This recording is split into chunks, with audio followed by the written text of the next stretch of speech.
So it's like 90 something degrees in Australia today, so that's probably why it looks like I just ran like a marathon, but really been sitting in bed all day. So now, for those of you who have seen some of my videos or follow my channel, then you know that I like to study languages, I speak a few, and yeah, that's a lot of what my channel's about. And so what I wanted to talk about in this video is how studying languages and really just speaking my native language, how that has all kind of affected me having dyslexia. So I also wanted to make something more aware is the fact that there are different kinds of dyslexia and people can be affected in different ways by it. There's not like one standard fit-all type. So I just kind of wanted to go over how my dyslexia works too and how it has affected me learning languages.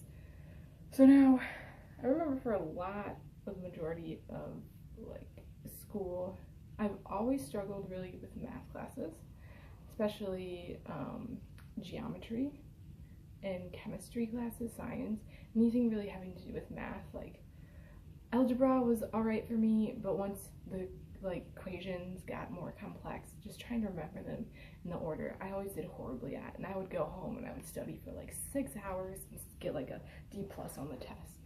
And I just kind of felt like there wasn't really a way for me to improve it, and I didn't want to go and tell someone because I thought they would think that I just didn't care, I didn't know what I was doing, and there's just like you couldn't fix it sort of type, but that's not true. I had a wrong assumption about that. So for me, reading has always been something that I've been okay with, I've enjoyed.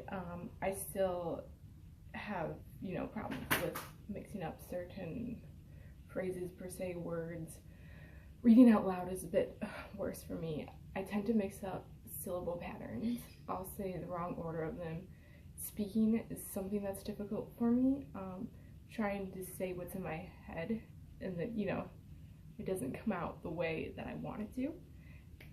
Again, I mix up the syllables a lot when I repeat them. Taking notes or writing is something also very difficult for me.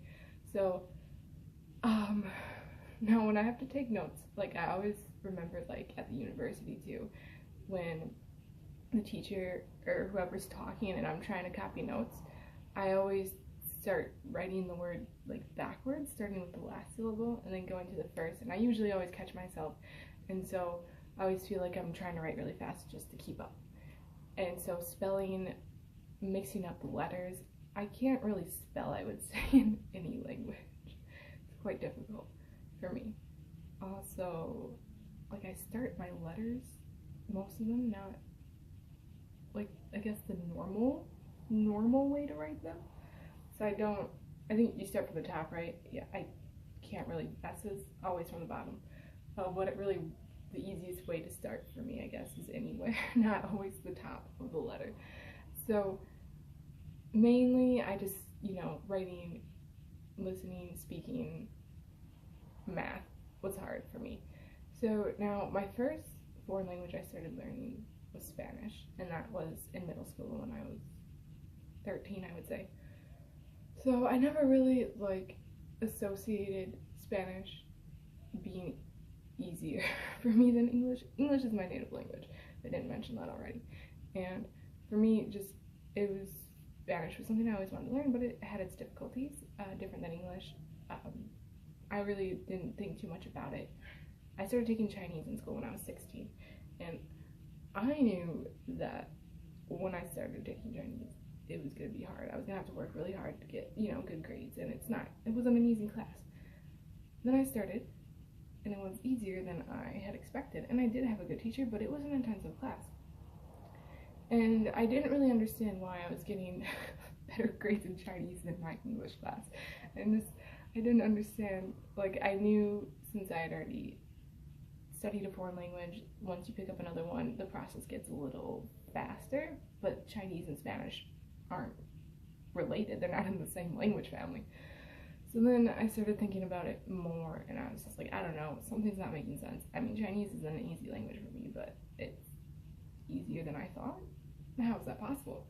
And then one day we had a substitute teacher, and she started asking us why we decided to learn Chinese, and a boy in my class raised his hand, and he said, well, I have dyslexia, and I read that people tend to use different parts of their brain with Chinese than in English, and he's like, I thought it would be, I think it was like better to pick up.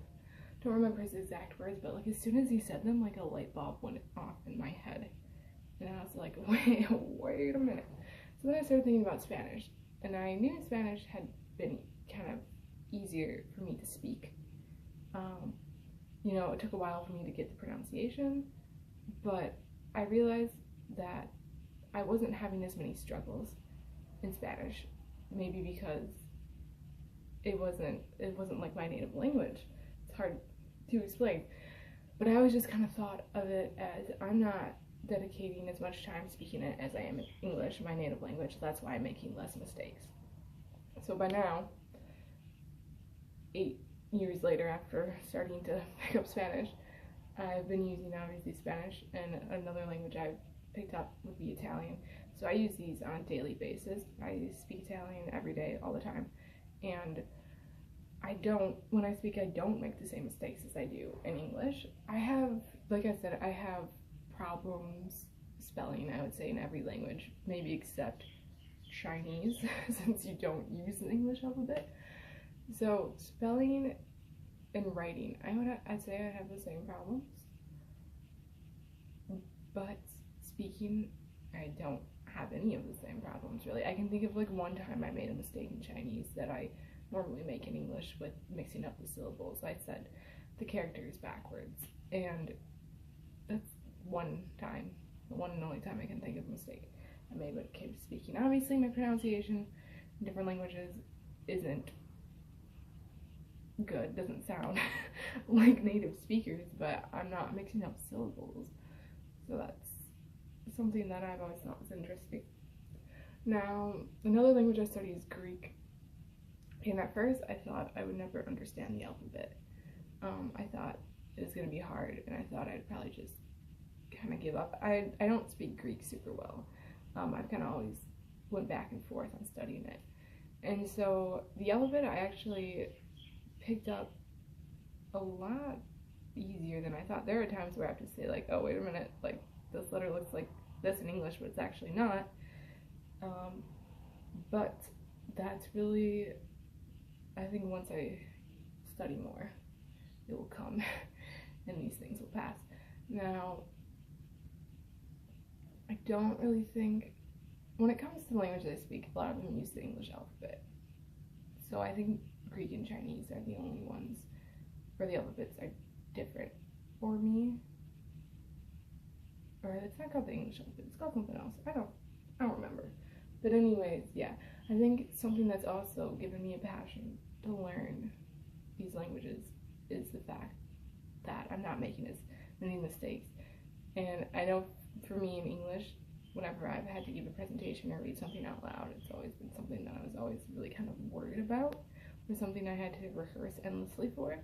And even with rehearsing, it still didn't guarantee that I would say everything right. And so with speaking languages, different languages, I feel like I just come off sounding better.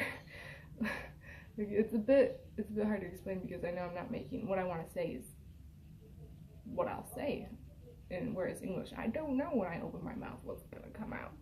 But anyways, if you have any questions for me, feel free to ask. If you also have dyslexia and you're studying languages, tell me how that affects you. I would love to know more about it. If you're into learning languages, be sure to check out my channel for more. Subscribe if you want, and I will catch you guys all on the flip side.